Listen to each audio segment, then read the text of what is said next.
Hey y'all, Ben here with What Pros Wear, and today we got the new Rawlings REV1X in hand.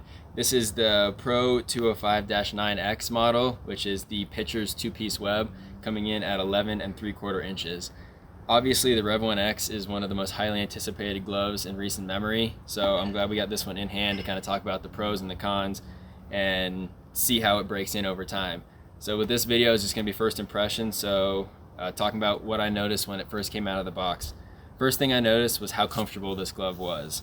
Obviously, it's a lot of new tech going into this, but the hand slot is super padded. The thumb and pinky, as well as all of the individual finger stalls, are super padded.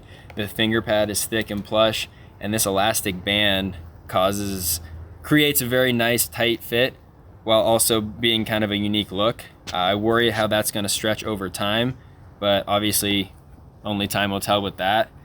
This glove obviously looks like nothing else out there. The rubberized back with the linear patterns and the geometric shape on the fingers is pretty revolutionary, and now it's pretty recognizable as well. The laceless web with the carbon fiber X is a really cool and subtle upgrade to a classic two-piece web. Obviously the Rev1X, like I mentioned, has a bunch of new tech, and one of that is the thumb and pinky inserts.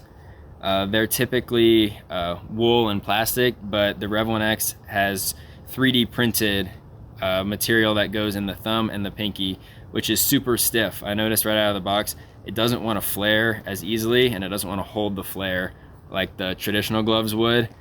With that, you also have no thumb loop or laces on the thumb or pinky. Again, creates a super comfortable glove when it's on, but we'll have to see how that plays over time and if it stretches out or becomes any less comfortable. So obviously on the palm, you have the model number there, like traditional Rawlings. No palm stamp except for the Rev1X across the heel, and then the only place Rawlings is actually written on the glove is right there on the thumb. The wrist patch is just the Rawlings logo, but without any writing, which I think is a pretty cool look, but also an interesting move on their part. So we got this glove in hand. I'm gonna take the next few weeks to break it in and see how it plays. It came already pretty soft.